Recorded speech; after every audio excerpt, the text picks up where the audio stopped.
Today is Monday, October 5th, and today is another Victory Monday. Bucs win!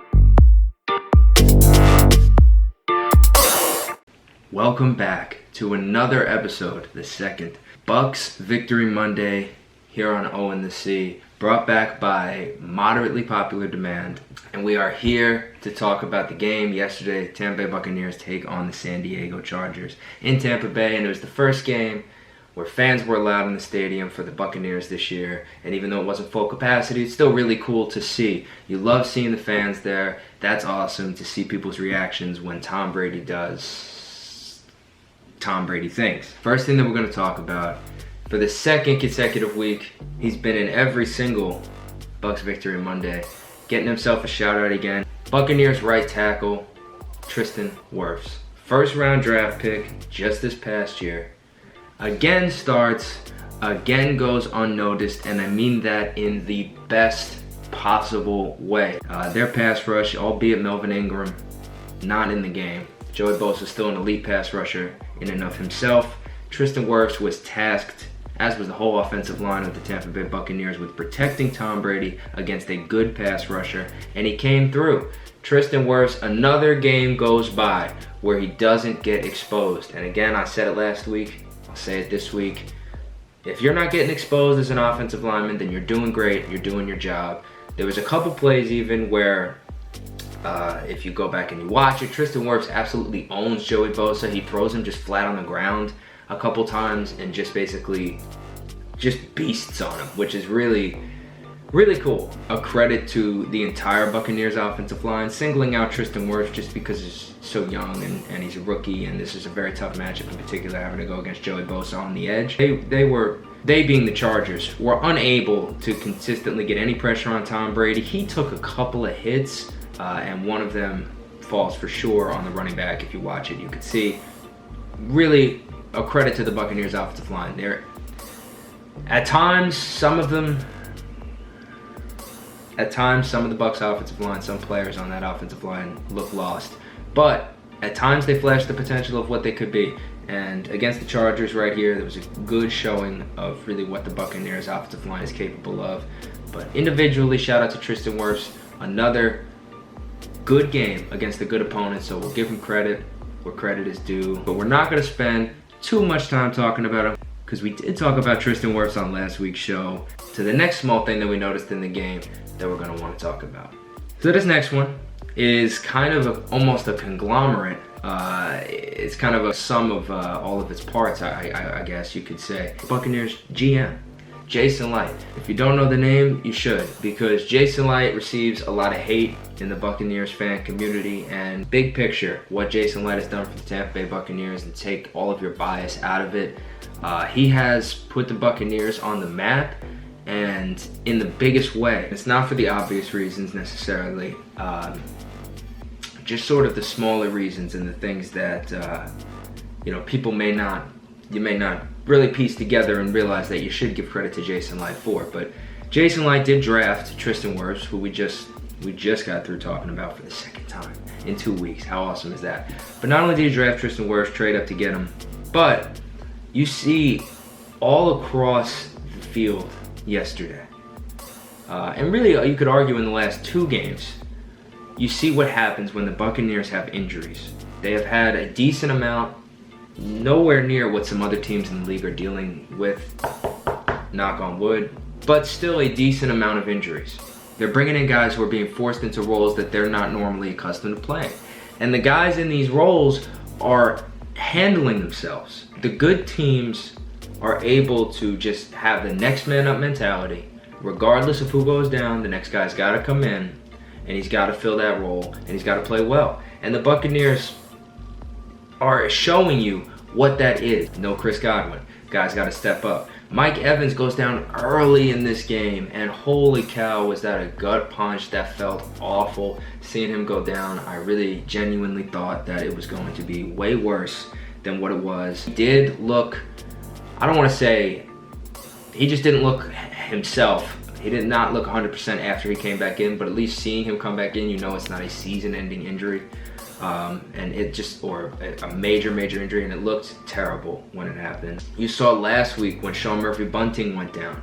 We have guys who are able to just step in and fill voids. LaShawn McCoy leaves this game with an injury when Leonard Fournette is already missing the game due to an injury. So now you're talking about your fourth string running back. You're way down the depth chart, and your fourth string running back's able to come in and make plays. Keyshawn Vaughn, shout out to the rookie, steps up. He had a couple carries, didn't do much on the ground, but he was able to score a touchdown. His first career catch is a touchdown reception from Tom Brady, the GOAT. That's fantastic, and it couldn't have come at a better moment for the Bucs in the game. Crucial play. You love to see a rookie out there making an impact. An interesting quote out last week, Bruce Arians was quoted as saying, telling Keyshawn Vaughn that he had better be ready for his opportunity because it was coming more likely than not, sooner rather than later. And sure enough, the week was here. It was yesterday.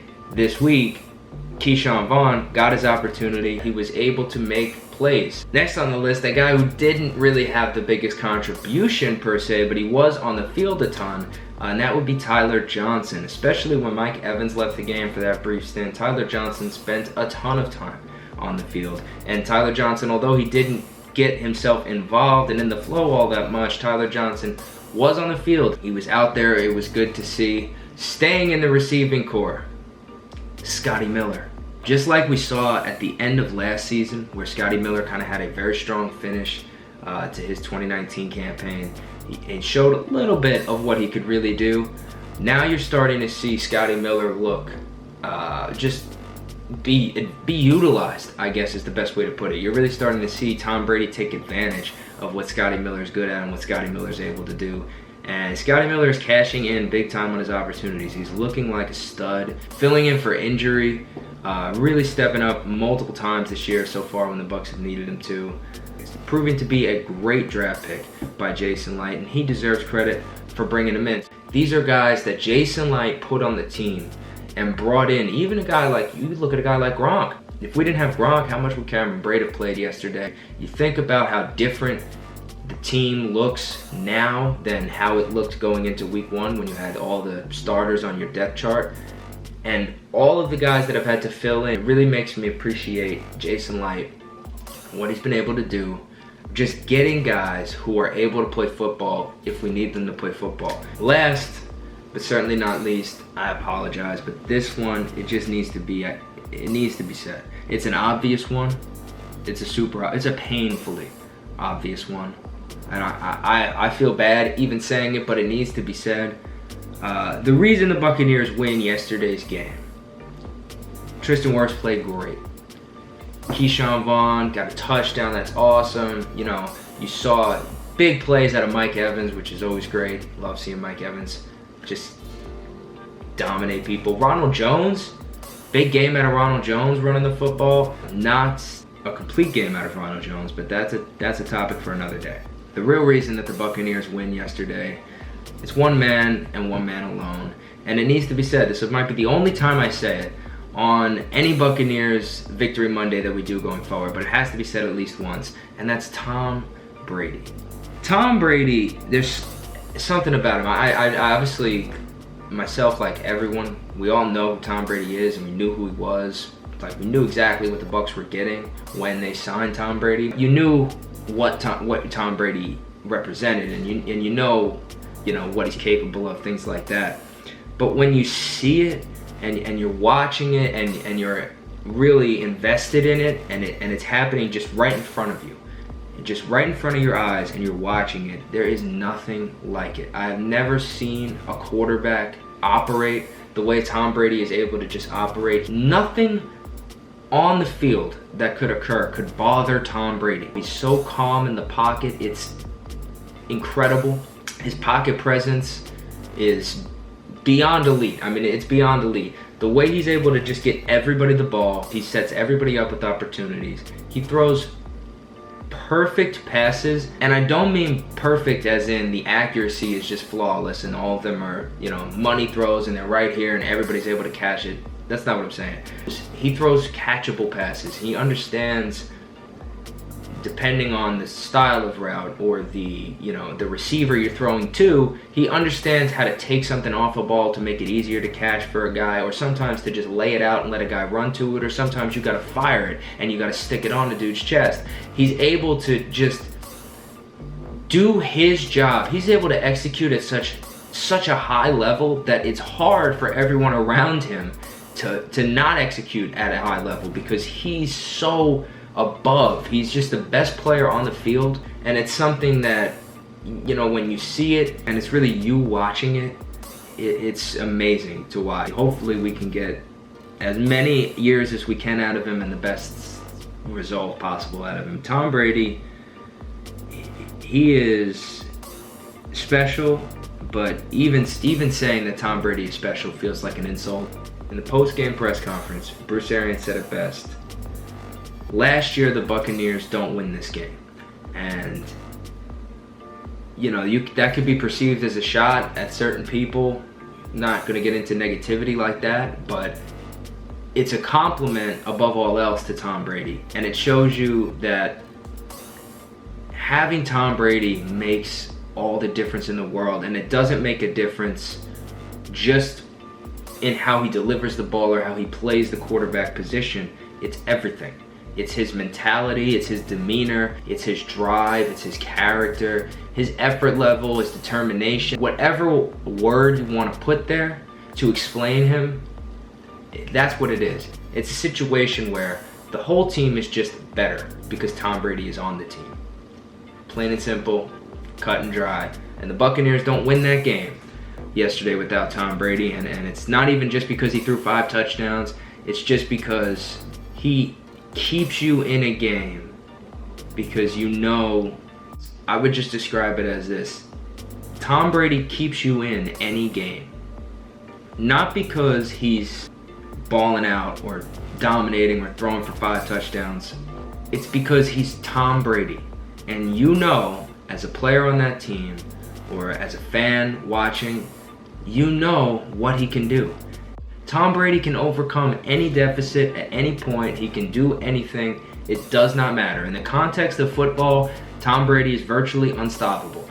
I really feel like yesterday was the first time, even though we had seen Tom Brady ball out, he played very well against Denver, and he's been good all season. Because of the way the defense has played, Tom Brady hasn't really had to flex his muscles too much.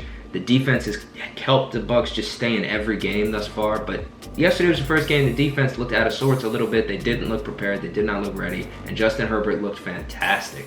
Shout out to Justin Herbert. But it was the first time where Buccaneers fans got treated to what Tom Brady is, and you got to see what it's like to have the GOAT there and just have the GOAT playing for you. Like, you got treated to what is Tom Brady. That is what he's capable of doing. Another 17-point deficit overcome by Tom Brady. I love when they flash the graphic on there about Tom Brady's 17-point comebacks, and they showed the Falcons Super Bowl blunder against Tom Brady. That was awesome to see. I just really had to take the time to say thank you to Jason Light for getting us Tom Brady, Bruce Arians for getting us Tom Brady, and thank you to Tom Brady for coming. Because holy cow, did you see the difference a guy like that makes in a game like that, where the Buccaneers were outplayed in a trap game. They fell into the trap. They believed their own hype. They weren't up for the game, and they weren't ready. And Tom Brady pulled them across the finish line. Carrying an injured, banged up team on his back, he gets the Bucs over the finish line, scores damn near 40 points. And you can't say enough about the guy. You can't say enough about the guy. 5 touchdown passes in the rain. Can't say enough about the guy. That is the fantastic conclusion to this week's episode of Buccaneers Victory Monday. Hopefully we keep coming back, but the Buccaneers got to keep winning. Next game, Thursday night, against the Bears, in Chicago. Nick Foles, Tom Brady. The rematch. How's it gonna go?